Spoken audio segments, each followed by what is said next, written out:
What's up, everybody, and welcome to Germany's famous Hockenheim Ring, where today we're about to take our Giulia Q4 onto the track to test our new GTC 380mm brake kit. So, just so you know, the GTC 380 brake kit increases the size of the OEM Giulia's brakes, which are 330mm in the front, 320mm in the rear, to 380 all around. It adds a 6-piston caliper up front and a 4-piston dual caliper system in the rear. So, let's see how she does on track.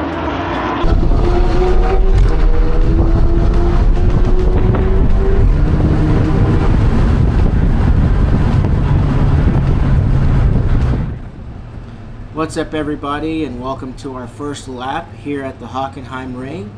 Still trying to figure things out and kind of settle in and figure out where I am in the group. This is a very diverse group. We've got caged race cars all the way to like dudes who literally look like they just came off the street with their car and decided to take it on the Hockenheim Ring. But it's a really fun experience. Honestly, kind of feels like playing Gran Turismo in real life. American track days are much more structured. European track days seem to be a lot freer here. You just kind of just go and you survive and don't crash. But everybody's having a good time and never once felt at risk or unsafe. So let's start talking about the performance of the brakes. Brakes feel great, especially in the beginning here where we're just getting heat into them and heating the tires as well. Got to get used to the pedal modulation. With the OEM brakes, there's a pretty long pedal throw, and after just a few hot corners, you start to feel the brakes fading with the OEM Giulia brake system. However, with the GTC kit, there are tons of braking power wherever you want it. In fact, sometimes there was so much braking power that I stopped and I scrubbed too much speed way too early, where I should have just let the car go on through. So I took this first session to kind of learn. I had to relearn how to brake with this new braking kit because it's very easy to slow down too much and scrub off too much speed and just have to constantly regain position on the track, which is, I guess, is a good thing. So far, so good. All right, y'all, so the first session of the day is over, and what a blast. It's been a while since I had the Giulia on track. In fact, it's been 2 or 3 years since we've had her on track, and it just brings back so many memories. But let's talk about how the brakes did. So come on close.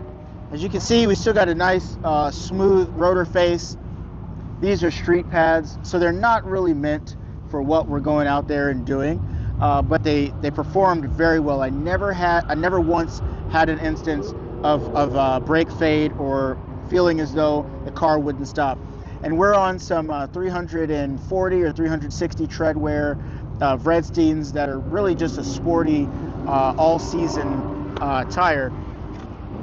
So nothing too crazy, but I want to emphasize the fact that I had confident braking power the entire time. And the Hockenheim is known to be a killer on cars' brakes. It's known for that, especially the back straight where you're reaching speeds over 120 miles an hour and you come to a hairpin turn, and that's supposed to be really, really hard on the brakes, as you could imagine. This car never had any issues. The high speed that you're able to reach on that back straight allows the brakes to cool down enough to give you awesome braking power when you need it. So a huge plus. So what we're going to do, we're going to take some time to continue to cool off. We're going to go out in the next session and we'll do a wrap up and tell you how she did overall today at the Hockenheim Ring. Alright, y'all, so here we are in our second and final session of the day, and here are some of my key takeaways. While the kit felt amazing and it gives you just absolutely mind-boggling braking performance that you never think or thought that you would get from a car at this price point, what you do have to understand is that the pads that come with this kit are meant for the street. At the most, they're meant for autocross and maybe some back roads driving, but definitely not for a high-speed, heavy braking track like the Hockenheim Ring, Spa, the Nürburgring. So Those of you who want to take this kit to the track as it is intended, you'll definitely need to upgrade to some high performance, high heat race pads. Because what eventually started happening later on in this session was I was overheating these pads and they were melting onto the rotor and then causing uneven high spots on the rotor, which caused vibration as I was getting deeper into the braking zone. Now I still had plenty of brakes, plenty of confidence. I was still able to slow down, but this is obviously not optimal when we're talking about performance driving. So for those of you who want to get this kit and push it to the max you can, just make sure that you get a good dedicated race pad. And the best thing about it is these pads are Brembo shaped, so you'll be able to choose from almost any pad out there available on the market. Okay, y'all, well, we had an absolute blast out here at the Hockenheimring today. Definitely a bucket list track, seeing as it's only 1 hour away from Stuttgart. Had to come out here, and glad I did, and glad that I did it in our modified Giulia Veloce. But let's talk about the braking performance. Well, the GTC 380 kit did not disappoint, can't lie.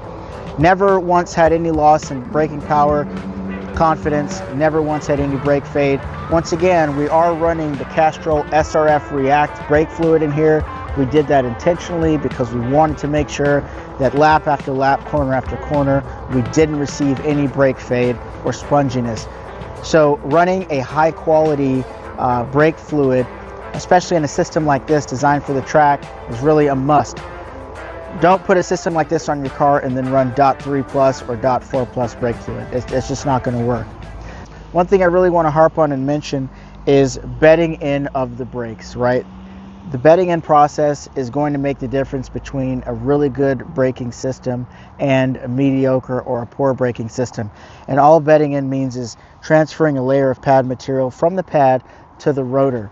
And so even though you bed these in once when you first install them, you're supposed to bed them in every now and then, especially before a track day. And unfortunately, we didn't do that.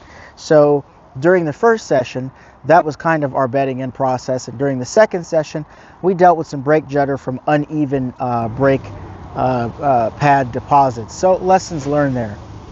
So a couple of takeaways: definitely bed in your pads again before each track day. And a second takeaway is street pads like this really aren't designed for the track.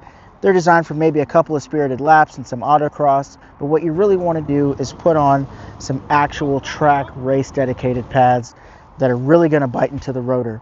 But even without that, these performed phenomenally, and I'm so glad I had them on the car. The second and kind of final thing is the look of this. I mean, they just look stunning. We, even out here amongst all these cars with people with all kinds of performance, we have been approached and stopped several times and complimented on the brakes, asked about them, asked about the car in general. It's just an awesome experience. So thanks for watching, folks. Stay tuned. We'll see you in the next video.